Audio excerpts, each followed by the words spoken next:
यहाँ पे सी का मतलब कुछ और नहीं, कस्टमाइजेबल है। बट एक चीज है ये जो आपकी डेफिनेटली दर्द होने वाली है कि इंजन टेम्परेचर पूरा रेड शो करता है।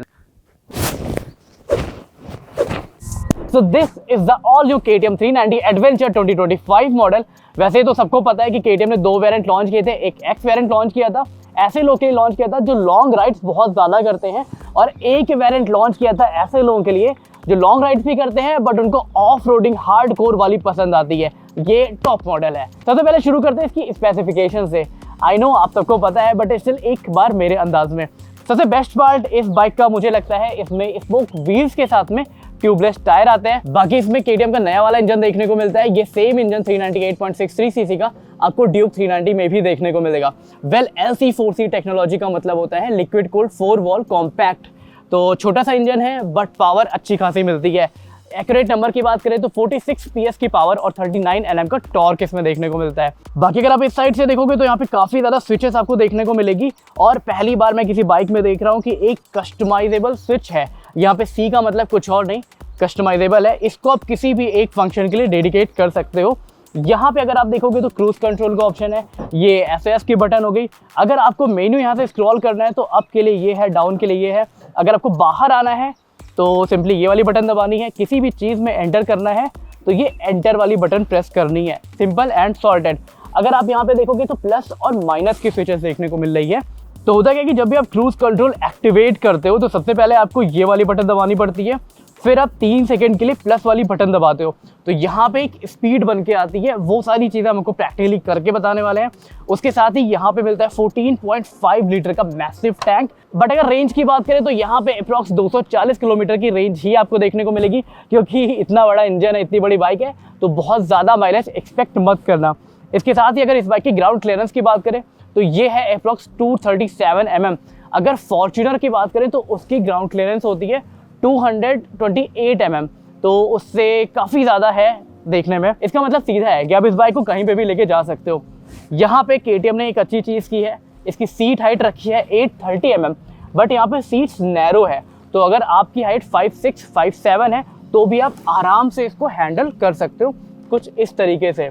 बाकी पिलियन के साथ में भी मैंने इसका राइड रिव्यू किया है, तो उसमें आप एक चीज़ नोटिस करोगे कि मैंने आपको बताया कि इसकी सीट हाइट रिड्यूस होकर 805 हो जाती है अगर पिलियन का वेट 65 to 70 kg है तो। वेल सबसे इंपॉर्टेंट चीज़ मैं बताना भूल गया, वो है इसके ट्रैवल सस्पेंशन। फ्रंट जो ट्रैवल सस्पेंशन है वो 200 mm का है और रियर वाला 205 mm का है। इसके साथ ही जो व्हील का साइज़ है वो यहाँ पे 21 इंचेस के स्पोक व्हील्स देखने को मिलते हैं और रियर साइड में 17 इंचेस के देखने को मिलते हैं। तो ये सारा क्विक स्पेसिफिकेशन हो गया। अब इस वीडियो को मैंने 2 पार्ट में डिवाइड किया है, एक है प्रॉपर इसका ऑफ रोड रिव्यू और एक है इसका हाईवे रिव्यू। आई मीन आप सिटी में अगर इस बाइक को यूज़ करते हो तो आपको कैसा फील होता है। वेल जो ड्यूक पीछे खड़ी है वो मैं काफ़ी टाइम से यूज़ कर रहा हूँ और आप सबको पता है ड्यूक एक परफेक्ट मशीन है सिटी में यूज़ करने के लिए। But what about adventure bike, ये सारी चीज़ें इस वीडियो में मैं आपको बताने वाला हूँ। इस बाइक का व्हील बेस 1470 mm का है, काफ़ी बड़ी बाइक है, देखने में भी लगती है और चलाने में भी फील होती है। इसी के साथ ही बहुत सारे लोग कंफ्यूज थे कि ये जो अंडर बेली एग्जॉस्ट है क्या वो पानी में बंद होता है, तो इसका मैंने ऑलरेडी रिव्यू किया हुआ है। जी नहीं, बिल्कुल भी बंद नहीं होता है। बाकी KTM की एक चीज़ तो माननी पड़ेगी कि इन्होंने इस बाइक में काफ़ी ज़्यादा इलेक्ट्रॉनिक दिए हैं। आई मीन 3 मोड देखने को मिलता है, एक रेन मोड है, एक स्ट्रीट मोड है और एक ऑफ रोड मोड है। अच्छी चीज़ क्या है कि अगर आप बाइक को चला रहे हो उस समय भी आप तीनों मोड्स को चेंज कर सकते हो, तीनों में स्विच कर सकते हो। सिंपली कुछ नहीं करना होता, इसको अगर आप थ्रॉटल छोड़ दो उसके बाद आप मोड को चेंज कर सकते हो।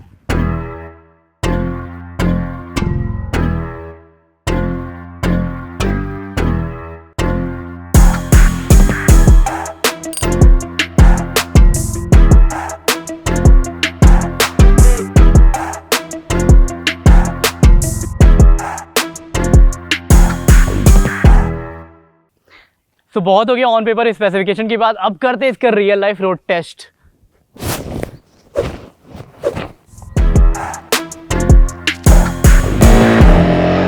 तो सबसे पहले बाइक को ऑन कर लेते हैं, रेडी टू रेस, और हम करने वाले हैं यहाँ पे ऑफ रोड मोड को टेस्ट। तो उसके लिए यहाँ पे राइड मोड में जाके ऑलरेडी ऑफ रोड मोड लगा हुआ है, यहाँ पे आप इसको स्विच कर सकते हो। राइडिंग मोड को जा करके ऑफ रोड है, रेन है, स्ट्रीट है, तो ऑफ रोड को सेट कर लेते हैं। और इनफैक्ट आप इसको कॉन्फ़िगर भी कर सकते हो। कॉन्फ़िगर में अगर आप देखो तो मेरी कॉन्फ़िगरेशन ऐसी है कि यहाँ पे रियर ABS ऑफ है, ट्रैक्शन कंट्रोल ऑफ है, क्विक शिफ्टर ऑब्वियसली बात है ऑन रहता है। टोटल रिस्पॉन्स इसको आप ऑफ रोड, रेन, स्ट्रीट के हिसाब से अपने अकॉर्डिंग एडजस्ट कर सकते हो। डिस्प्ले मोड की अगर आप बात करें तो स्टैंडर्ड से लेके रिड्यूस्ड में बहुत ज़्यादा इन्फॉर्मेशन आपको देखने को नहीं मिलती है, तो रिड्यूस्ड ही रखेंगे। जितना कम इन्फॉर्मेशन होता है उतनी ज़्यादा उतनी कम डिस्ट्रैक्शन रहती है। तो आप देख सकते हो यहाँ पे गियर इंडिकेटर है और यहाँ पे स्पीड आ रहा है, यहाँ पे ऑफ रोड लिखा हुआ है। सो यस, यहीं से शुरू करते हैं। तो यहाँ पे जो बात मैं कर रहा था कि आप अगर चलती हुई गाड़ी में मोड चेंज करना चाहते हो तो यहाँ से चेंज कर सकते हो जैसे, बट उसके लिए आपको क्या करना पड़ेगा, थ्रॉटल क्लोज करना पड़ेगा। ऑफ रोड आ चुका है, थ्रॉटल क्लोज करने का मतलब है जैसे अभी थ्रॉटल ओपन है, आप ऐसे करोगे तो ये क्लोज हो जाएगा। ऑफ रोड सेट करके मैंने यहाँ पे रखा हुआ है। ऑफ रोड है, रेन है, स्ट्रीट है। स्ट्रीट के लिए थ्रॉटल क्लोज किया, स्ट्रीट पे आ गए। उसके बाद अगर हम चला रहे हैं और फिर से ऑफ रोड पे आके इसको सेट कर देंगे तो ये ऑफ रोड पे हो जाएगी। क्योंकि ये पूरा पैच इतना ज़्यादा ख़राब है तो ऑफ रोड पे इसको टेस्ट करते हैं। Okay, hold on. एक्चुअली मैंने बाइक काफ़ी जगह पे काफ़ी ज़्यादा चला ली है, 500 से 600 किलोमीटर चला चुका हूँ। इसके इंजन को मैंने अच्छा खासा टॉर्चर किया है। कभी इस बाइक ने मुझे 17 की माइलेज दी है तो कभी 23 की माइलेज दी है। मैंने सोचा एक काम करते हैं, प्रॉपर राइड ऐसे दिखाने से अच्छा है एक जगह पे बैठ के शांति से मैं आपको पूरी चीज़ें कंक्लूड कर देता हूँ। प्लस ये भी बताऊंगा मैं आपको कि आपको KTM 390 लेनी चाहिए, हिमालयन 450 लेनी चाहिए, या फिर जो लेटेस्ट आपकी कावासाकी 300 आई है वो लेनी चाहिए, या फिर जो लेटेस्ट कावासाकी वर्सेस 300 है वो लेनी चाहिए। सबसे पहले शुरू करते हैं बाइक के एक्सपीरियंस से। मैंने सारी चीजें एक जगह पे पॉइंट आउट की हुई है कि मैं कुछ भी मिस ना करूं। सबसे पहले शुरू करते हैं सबसे अच्छी चीज से। तो देखो, बाइक का जो सस्पेंशन है वो वन ऑफ द बेस्ट चीज लगा है मुझे। अगर आपको हाईवे टूरिंग करनी है, आप यहाँ से मनाली, शिमला कहीं पे भी जा सकते हो इस बाइक से आराम से, कोई दिक्कत नहीं होने वाली है। और अगर आपको ऑफ रोडिंग करनी है उसके लिए भी सस्पेंशन बेस्ट है। उसके बाद आते हैं बाइक की ब्रेकिंग पे। एज यू ऑल नो कि KTM से अच्छी ब्रेकिंग इस प्राइस रेंज में कोई और बाइक दे ही नहीं सकता। निंजा देती है, बट इस रेंज में उसकी कल एक वर्सेस आती है और वो भी इग्नोर करना है। रीजन मैं बाद में बताऊंगा। बट हाँ, अगर आप 390 AD भी ले रहे हो तो ब्रेक्स आपको इम्प्रेस करने वाली है। उसके बाद आते हैं सिटिंग क्वालिटी पे। पहली चीज, पोजीशन अच्छी है, आप एकदम स्ट्रेट होकर के बैठते हो, हैंडल ऊपर की साइड में है तो शोल्डर्स आपके पेन नहीं होते, हाथ आपका दर्द नहीं होता। बट एक चीज़ है ये जो आपकी डेफिनेटली दर्द होने वाली है अगर आप 100-200 किलोमीटर से ऊपर जा रहे हो। सीट यार थोड़ी सी हार्डर साइड पे है, तो अगर आपको एक लंबे समय तक ट्रैवल करना है तो आपको एक जेली बैग लेना पड़ेगा। उसको आप सीट के ऊपर लगाओगे। उसका ड्रॉबैक क्या है कि आपकी सीट हाइट थोड़ी सी ऊपर हो सकती है, अप्रोक्स आधे इंच। बट अच्छी चीज़ क्या है कि बम्प्स आपके दर्द नहीं होंगे। ऑब्वियसली ये एक बड़े इंजन के साथ में आती है, तो बड़े इंजन को जब भी आप बहुत ज़्यादा टाइम तक यूज़ करते हो तो वो ओवर हीट होता है। बट समटाइम्स ऐसा होता है कि ओवर हीट होने की वजह से आपकी बाइक बंद हो जाती है। और जब आप KTM 390 चलाओगे तो आप एक चीज़ नोटिस करोगे कि इंजन टेम्परेचर पूरा रेड शो करता है। लाइक जब आप मीटर पे देखोगे, इंस्ट्रूमेंट क्लस्टर पे देखोगे तो वो पूरा रेड शो करेगा। इनफैक्ट आपके इस जगह पे पैर पे भी गर्म चीज़ें फील होगी, लाइक हीट वेव्स ऐसा लगेगा पैर पे आ रहा है, बट उसकी वजह से आपकी बाइक कभी बंद नहीं होगी। तो क्या हीटिंग इशू नॉर्मल है? तो पहली चीज ये है कि ये कोई हीटिंग इशू नहीं है। इतना बड़ा इंजन है, ऑब्वियसली बात है हीट प्रोड्यूस करेगा। बट क्या उसकी वजह से राइडिंग एक्सपीरियंस में कोई दिक्कत आती है? तो डेफिनेटली नहीं। KTM ने यहाँ पे हीट मैनेजमेंट अच्छे तरीके से हैंडल किया हुआ है। इसके बाद बात कर लेते हैं परफॉर्मेंस के बारे में। तो आप सबको पता है कि ड्यूक 390 एक ब्रूटल मशीन है। सेम इंजन इस एडवेंचर मशीन में भी आया है। तो जब भी आप बाइक को चलाते हो और आप थ्रॉटल देते हो तो बाइक अच्छे तरीके से रिस्पॉन्स करती है। इनफैक्ट इस सेगमेंट की कोई और बाइक इतनी तेज नहीं भाग सकती जितनी आपकी 390 एडवेंचर जाती है। फिर वो चाहे एक्स हो या फिर वो वाला वेरिएंट जो मैंने चलाया था, ये आराम से 155-160 चली जाती है। और इतनी स्पीड पे जाके जब आप ब्रेक्स लगाते हो तो ब्रेक्स एक्चुअली अप्लाई होते हैं। तो परफॉर्मेंस के लिए मेरी साइड से 10 on 10 है इस मशीन को। अब इतनी बड़ी मशीन है तो आपके भी मन में एक क्वेश्चन आता होगा कि क्या इस गाड़ी को, क्या इस बाइक को मैं किसी रश वाले एरिया में यूज़ कर सकता हूँ, और अगर यूज़ करूँगा तो कैसा फील होगा। पहली चीज़ तो ये है कि आप लोग को मैं बता दूँ, मैं रहता हूँ सेक्टर 4 में और मेरा ऑफिस है सेक्टर 44 में।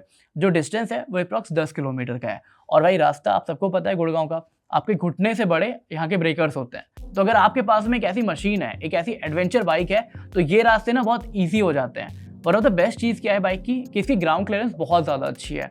तो कभी आपको ऐसा डर नहीं होगा यार कि कोई गड्ढा आएगा या फिर कोई ब्रेकर ऐसा आएगा जो बाइक को नीचे से डैमेज कर सकता है। और ये फियर मेरा होता है जब मैं ड्यूक 390 लेकर के जाता हूँ तो। बड़ा बहुत सारे रास्ते ऐसे भी होते हैं ना कि जब आप रोड पे चलते हो लेकिन वहाँ पे भीड़ रहती है, जहाँ पे नेक टू नेक या फिर आप कह सकते हो बम्पर टू बम्पर ट्रैफिक रहता है। वहाँ पे हो सकता है कि आप बाइक को जिगजैग करके ना निकाल पाओ, आपको धीमे धीमे क्रॉल करना पड़े। हालांकि इसमें क्रॉलिंग फीचर भी है, बट स्टिल वो चीज़ कहीं ना कहीं यार एनॉइंग लगती है कि अगर आपके पास में ड्यूक जैसी थोड़ी सी कॉम्पैक्ट मशीन होती या फिर आरसी जैसी एक मशीन होती तो आप लीन करके, आप जिगजैग करके भीड़ में से निकल सकते थे। वो चीज़ आप इसमें डेफिनेटली नहीं कर पाओगे। बट हाँ, वहीं पर अगर हाईवे राइडिंग की बात करें तो ड्यूक में कहीं ना कहीं आपको थोड़ा सा ऐसे झुक करके चलाना पड़ता है। आरसी का आप जानते हो कि एक रेसिंग पॉस्चर आता है, बट यहाँ पे आप एक स्ट्रेट पॉस्चर में बैठते हो तो आपकी जो बैक रहती है वो लंबे समय तक दर्द नहीं होती।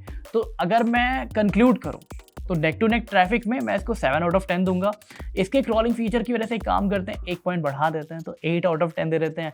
बाकी हाईवे पे तो यार ये 10 आउट ऑफ 10 है ही। और अगर ऑफ रोडिंग की बात करें तो यार ये बाइक है मतलब देवता है, लिटरली देवता है, क्योंकि इसमें इतने सारे इलेक्ट्रॉनिक्स दिए हैं ना, आप इस बाइक की हर एक चीज़ को कस्टमाइज कर सकते हो अपने अकॉर्डिंग। फिर वो चाहे ब्रेक्स हो या फिर एबीएस या फिर बाइक रिस्पॉन्स कैसे करिए इस चीज़ का तरीका हो। और हर एक चीज़ ग्राफिकली इतने अच्छे तरीके से प्रेजेंट होती है ना कि वो देख के ही अच्छा लगता है। जहाँ पे बात ऑफ रोडिंग की आती है वहाँ पे सैडलिंग वर्ड ज़रूर आता है। तो क्या आप इस बाइक पे सैडलिंग कर सकते हो? Definitely yes. अगर आपकी हाइट 5'7", 5'8" है तो आपको कोई दिक्कत नहीं होने वाली है। आप अच्छे तरीके से अपने पैर को टिका सकते हो, हाथ से हैंडल को पकड़ सकते हो। जो हैंडल है ना वो एकदम ऐसे स्ट्रेट पॉस्चर में आता है। बट अगेन अगर आपके हाइट 6 फीट है या फिर 6'2" है या फिर आप इससे ज़्यादा हो तो आपको हैंडल बार रेजर का यूज़ करना पड़ेगा। हैंडल थोड़ी सी ऊंची करनी पड़ेगी, उसके बाद ही आप इस पोजीशन में आ पाओगे। अब इस बाइक का फ्यूल टैंक काफ़ी ज़्यादा बड़ा है, we all know that, but at the same time ये चीज़ें हम सबको पता है कि यार माइलेज हो सकता है उतनी ज़्यादा बेटर ना मिले। तो बात सही है, अगर आप 150 प्लस चलोगे तो इस बाइक की जो पूरी रेंज निकल के आएगी वो लगभग 200 किलोमीटर से ज़्यादा नहीं निकल के आने वाली है, क्योंकि ऐसे में बाइक का माइलेज निकल के आता है 18 to 19 किलोमीटर पर लीटर। इससे कम ही आप समझना। बट अगर आप चल रहे हो 100 से लेके 120 के बीच में तो ये बाइक आपको 270 260 तक की माइलेज बहुत आराम से निकाल के दे देगी। आई मीन माइलेज नहीं, फुल रेंज की मैं बात कर रहा हूँ। माइलेज आपको अप्रॉक्स 26 27 तक की देखने को मिलेगी। तो एक छोटी सी टिप यही है कि बड़ा फ्यूल टैंक है बट धीमे चलना पड़ेगा ज़्यादा माइलेज के लिए। अब इसके बाद बात करते हैं सबसे फीचर के बारे में, जो है इस बाइक का क्रूज कंट्रोल। यार पहली बार मैंने जो क्रूज कंट्रोल यूज़ किया था वो एक बाइक में यूज़ किया था, 310 सीसी की थी, बट नाम नहीं लूँगा, ब्रांड का थोड़ा सा इश्यू हो जाता है। उस समय मुझे ऐसा लगा था कि यार क्यों है जब अच्छे से काम नहीं कर रहा है तो। बट इस बाइक में मैंने क्रूज कंट्रोल यूज़ किया और क्या प्यारा काम करता है यार। मतलब एक्सप्रेस वे पे तो ये ऐसा होता है ना, लाइफ सेवियर वाला फीचर होता है। आप अपने हाथ को छोड़ सकते हो, आपको थ्रॉटल नहीं देना है और बहुत अच्छे तरीके से एक टैप पे आप हल्का सा ब्रेक ऐसे करोगे ना और क्रूज कंट्रोल इसका कैंसिल भी हो जाता है। तो ये मेरा सबसे ज़्यादा फेवरेट फीचर है इस बाइक का। अब बात कर लेते हैं बिल्ड क्वालिटी के बारे में, जो सब लोग बात कर रहे हैं। पहली बात तो ये है कि हाँ यार, थोड़ा सा तो कॉम्प्रोमाइज़ केटीएम ने किया है, और केटीएम ने बिल्ड क्वालिटी में कॉम्प्रोमाइज़ नहीं किया है, केटीएम ने कलर सिलेक्शन में कॉम्प्रोमाइज़ किया है। अगर आप ऑरेंज और वाइट कलर के पीछे जा रहे हो तो ये बाइक इतनी ज़्यादा गंदी होने वाली ना कि पूछो मत। अब दिल्ली से लेके अगर देहरादून तक की ही ट्रिप कर रहे हो उतने में ये बाइक अपने रंग दिखा देगी। जो वाइट कलर है वो ग्रे कलर में कन्वर्ट होने वाला है, ये चीज़ फॉर श्योर है। तो अगर आप लोग इस कलर के लिए जा रहे हो तो मेक श्योर कि आप इस पर कोई जो परमानेंट फिल्म होती है वो ऐड करा लेना, जिससे एक्चुअल कलर इसका ख़राब ना हो। और इस बाइक के पार्ट्स में एक्चुअली स्क्रैचेस आते हैं। अगर मुझे रेट करना हो ना इसकी बिल्ड क्वालिटी को, तो फाइबर क्वालिटी को मैं रेट करूंगा 6.5 आउट ऑफ 10, और ओवरऑल बिल्ड क्वालिटी को अगर रेट कर रहा हूँ तो वो तो यार 9 आउट ऑफ 10 है ही। अब बात कर लेते हैं कि किन लोगों को ये बाइक लेनी चाहिए। अगर आप शौकीन हो एडवेंचर के, अगर आपको बहुत लंबी डिस्टेंस कवर करनी है और आपको एक एडवांस मशीन चाहिए, आप हिमालयन 450 इस वजह से नहीं लेना चाहते क्योंकि वो हैवी लगती है, वो आउटडेटेड लगती है, उसमें इतने सारे इलेक्ट्रॉनिक्स नहीं है और आपके पास धनराशि जो है वो अंधे पैसे हैं, थोड़ी सी ज़्यादा है, तो आप इस बाइक के लिए आराम से जा सकते हो।